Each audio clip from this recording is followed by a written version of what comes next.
Hello and happy Friday, everyone. Just getting to this off about a day late, and that's my fault. I got to be honest with you. If I'm being completely and totally transparent, I forgot yesterday was Thursday. So normally I try to get these taped on Thursday. That's not the case, but let's hop into it. We got some good stuff, and I'm pleased. What has two thumbs and is very happy about rates? This guy, right? Hopefully you'll see why. Let's pay attention, guys. So here we go. Mortgage rates, they're now down in the low sevens. We are got loans that are even in the sixes now with no points, depending on the program. So this is a good and wonderful trend. We will gladly take low sevens over the eights. You can see green is good ever since mid-October. We've been climbing, but pay attention to this blue line, this very top blue line. If we stay above it, right now we're just barely above it. If we stay above it, that is huge. That is a 200-day moving average. We haven't been above that sucker in a very, very long time. It is also a very tough opponent. So if we stay above it, because you can see we've tested it about 3 times this week, but if we can stay above it, that means we can see some upside, which means lower rates. If we don't, and I have a feeling probably, if I'm being completely honest, we're going to see higher rates here in the next week or so, maybe 2. We'll see. I have a feeling we're going to pop on it and then kind of come back down and float in the middle for a little bit, only because we've had just such a good run, and I don't have any immediate high power news coming out in the near future. That came out, in fact, today. We'll talk about that in a second, or actually yesterday. The new home sales, guys, I thought this was interesting. Check it out, last year versus this year. And yes, the October one's still projected, but check out the difference in the amount of homes that sold during the period. Like, that is a lot more homes this year than last year. It doesn't feel like that, I'll be completely honest with you. But a lot more homes have sold in this period compared to last year. And if you look over to the 1, 2, 3, 4, 5, 6 column, you guys can see that we actually have less homes for sale right now than we did last year. So the housing shortage still continues.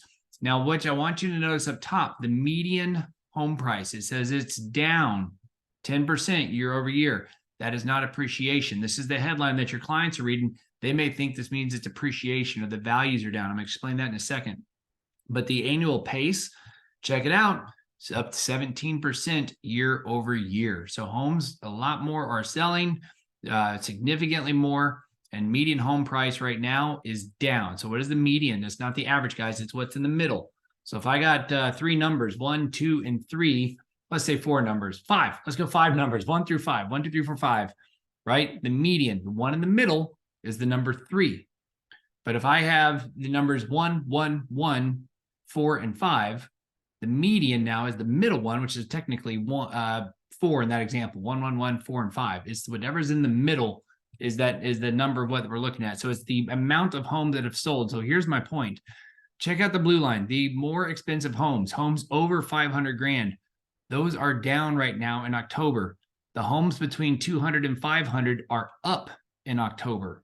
That's the percentage of homes that have been sold. So because more lower priced homes have sold, that's what moves the median income, or the median number. Sorry about that. But the median number is because, again, more lower price homes have sold. It has nothing to do with appreciation. It just means more lower price homes have sold than higher price. So again, tell your clients, because that's been all over the headlines, median numbers down, median.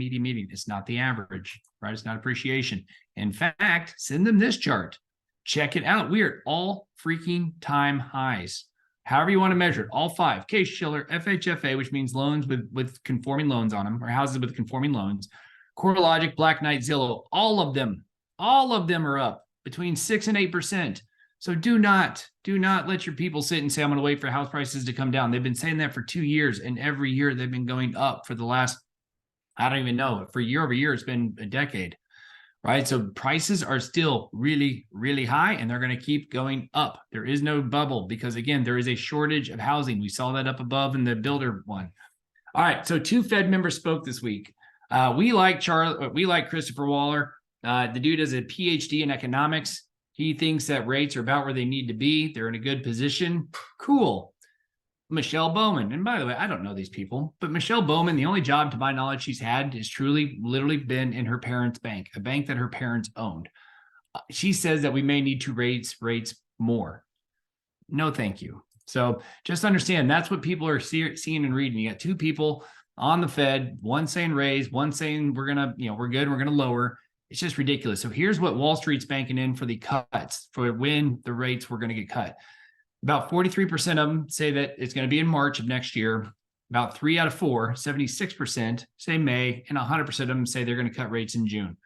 I don't know why somebody would say, hey, let's raise rates now just to cut them again 6 months later, but hey, it is what it is. So there's your odds of rates getting cut. Just remember, mortgage rates, they're not, these when the Fed does their thing, it's not impacting us directly, right? Ours is going to be based on more inflation numbers, which did come out, and inflation is coming down. That's why our rates came down. So here's some interesting stats. Thank you, Remax Town and Country and Allen, Michael Colburn. Thank you for these slides. But guys, we've seen these before, but it's just neat to see it again. I don't know about neat being the right word. Look how many people have a mortgage under 5%. I mean, that's like 90% of people. That is crazy to me. Americans sitting on a tremendous amount of equity. Let's see, about 90%. If you look at these top 3 categories, have over 10% of equity in their home. That means a $50,000 home has a $500,000 home has $50,000 of equity. That is nuts. And even more than that for the dark blue and the green. It is crazy how many people own their home free and clear, about 40%. And then all the others. So it is nuts how many people have a ton of equity. And for that reason, people have been staying in their homes longer. That's one reason. Another is appreciation, obviously, over the last couple of years. But the average homeowner is apparently staying for over 9 years now, which is crazy. And it's been that way. They're going back from 2010 kind of being the cutoff date. But look how consistent it was during the 80s and up to 2009. It was about 6 to 7 years, give or take, but call it 6. And all of a sudden, we decided to stay a little longer in homes. So there you go. Current mortgage rates compared to the last 5 decades. You can see the dotted lines about where we are today. Yes, we realize that, we don't love the 7.3, but at least we're not the 70s, 80s, and 90s. It sounds like a radio station, but the 70s, 80s, and 90s, now you get to the newer age stuff and you're in the 2000s and 2010s. We've just been spoiled. But realize these rates are historically about where they've always been, between 6 and 8%. Fanny May, again, we promoted it last time. Just a reminder, we've seen some folks take advantage of this. I'm going to show a quick example of some numbers. They now allow 5% down on a 2 to 4 unit. So if somebody wants to get in the investment game, but they don't mind living somewhere, next to their tenants, which I think makes for a good landlord, you guys can see that you can buy and then have rent out the other side of this. So the numbers on a $1.4 million fourplex, so that's one we just recently did, the $1.4 million fourplex, the normal mortgage payment's 11,695, 11,700. Let's just use round numbers. But by the time you figure in the rents, by the time you take in your depreciation, everything else is the actual payment to you, the homeowner, of about $2,700. And yet now you got a $1.4 million property. And if it appreciates at, as we saw earlier, 6%, those are big numbers compared to a home that if you bought it, look at the lower right. This is the same payment as if you bought a single family home at $326,000. So if you buy a $326,000 home, which 3% would you rather have appreciation? That one or the 1.4? Give me the 1.4 all darn day. So tell your people that want to be investors, want to get in the game, buy a duplex, buy a threeplex, buy a fourplex. I know they're not prevalent here in North Texas, but they're out there. Just saw a couple articles. This investor says, hey, Dallas-Fort Worth's a good place to be. I tend to agree. And here's my public service announcement for the day, brought to you by my 13-year-old kid. I don't know if you guys have noticed, but my kid has a new iPhone. And when you put it next to my iPhone, they talk to each other automatically and you can do stuff. It's weird. So under your settings, look for the airdrop and turn off this middle one. It's green right now, but the bringing devices together, turn that off because apparently strangers can do that. So that's my public service announcement. Get social. Here we go. My 13-year-old knows how to do this. Scan that QR code. Get social with us. Share, subscribe, do all that fun stuff. And as always, we thank you for watching and hope you have a wonderful, wonderful weekend. We will be around if you need us. And we'll talk soon. Bye.